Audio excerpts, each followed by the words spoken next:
Welcome to Psalms from the Couch. And today we're in Psalm 15, a psalm that gently calls us to consider the kind of life that stands firm, not because it never fails, but because it grows in truth, steadiness, and quiet integrity. Let's read Psalm 15 together. O Lord, who shall sojourn in your tent? Who shall dwell on your holy hill? He who walks blamelessly and does what is right and speaks truth in his heart, who does not slander with his tongue and does no evil to his neighbor, nor takes up a reproach against his friend, in whose eyes a vile person is despised, but who honors those who fear the Lord, who swears to his own hurt and does not change, who does not put out his money at interest and does not take a bribe against the innocent. He who does these things shall never be moved. David begins with a simple but searching question, a longing really, to understand what kind of life rests close to God.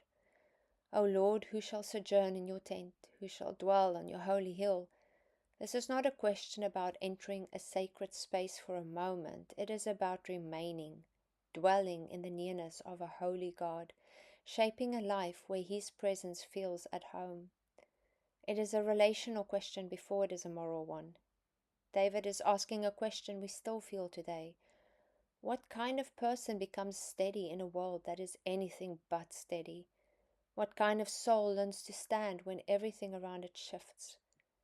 David then continues by describing not so much a list of requirements, but a picture of a certain kind of person. He who walks blamelessly and does what is right and speaks truth in his heart. The answer begins with integrity. This is the person whose outer life grows from an honest center. The one who walks blamelessly, does what is right, and speaks truth from the heart. Someone who carries truth within themselves, not as a performance, but as a quiet orientation. This is not about perfection, but wholeness. Their choices flow from a place of inner alignment, where the heart and the life start to tell the same story.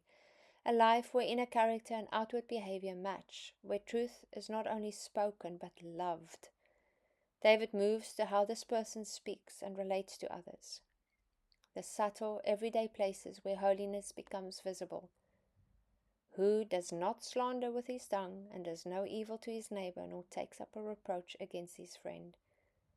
The person who dwells with God does not use words to wound, to gossip, or quietly damage another. This is a life that refuses to unravel others with words. A life that does not become a source of harm in someone else's story. Here we are invited to look at the tone of our days, the conversations we carry, the judgments we cradle, the ease with which we speak of those who cannot defend themselves. Faithfulness to God shows itself in how we treat people, especially when we could harm them without consequence. Psalm 15 whispers to us that righteousness is often quiet and kindness is often unseen, but both shape a life that God delights to dwell in. In verse 4, David describes someone with moral clarity, not harshness but discernment, in whose eyes a vile person is despised, but who honors those who fear the Lord, who swears to his own hurt and does not change. This is the strength of a steady heart, someone who does not admire what corrodes the soul, who does not build their life around those who distort goodness. The godly person does not admire what God opposes and despises what God honors. Instead, they honor people whose lives are shaped by God. And then comes this small but piercing line, who swears to his own hurt and does not change.